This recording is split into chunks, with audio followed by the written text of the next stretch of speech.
Hello and good afternoon. I'm glad to come to you this beautiful day, 4th day of January 2020.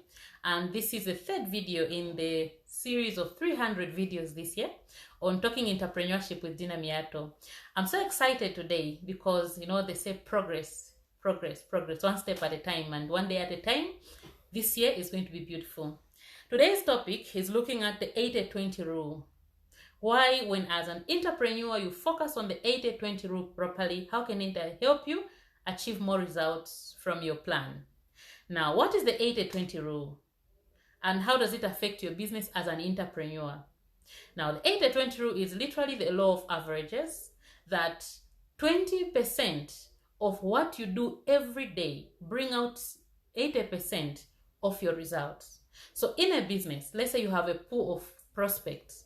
Out of all those prospects, 20% of those prospects at least will bring you 80% of the customers that are going to buy from you. And out of all your customers, 20% of them are going to buy more than the rest, meaning they're going to account for about 80% of the sales volume.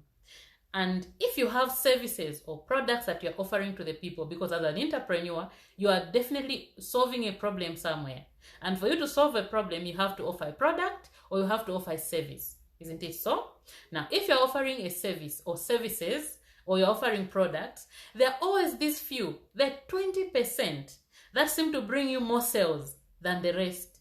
That if you're only going to focus on them alone, you're still going to achieve your goal. Okay, the literal example of the 80-20 rule. In your wardrobe, out of your, let's say you have, if you're a lady, you have 10 dresses.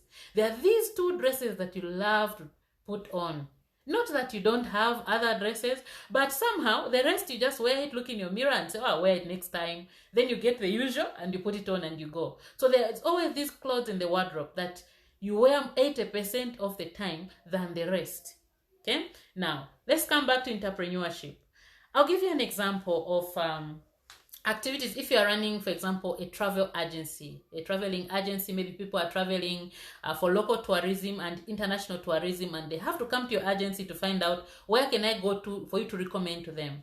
Then you notice that out of those that are traveling out of the country, especially now with all these COVID situations going on, and those that are traveling locally, you have more customers doing local tourism than doing international tourism. So you know what that means? It means if you're just going to focus more on the local tourism, you'd make more money than focusing on all of them at the same time.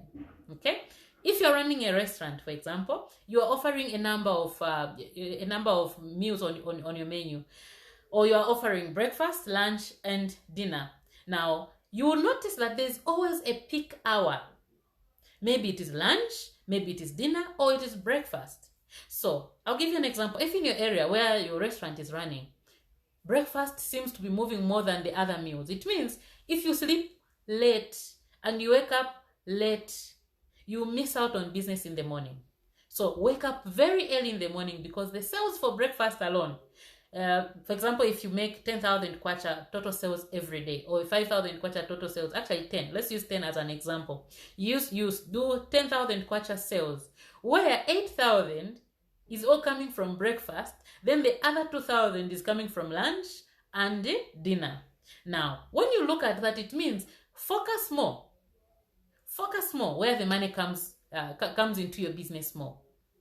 Why is the 80-20 rule important? We are planning for 2021. You are planning for 2021. Fine-tuning that goal. Fine-tuning that strategy. Sit down and ask yourself, so far, if you have been doing that business for a while, what brings in money into your business more? Write it down. Then pick the top 20%. Which few activities, which few goods that when you sell them, even them alone, you can still make your profit. Early in the morning, each and every day, get your plan. Sit down and ask yourself, okay, for me to make this amount of sales today, for me to be able to give this amount of services today, how much of this should I do? Which activities exactly should I focus on?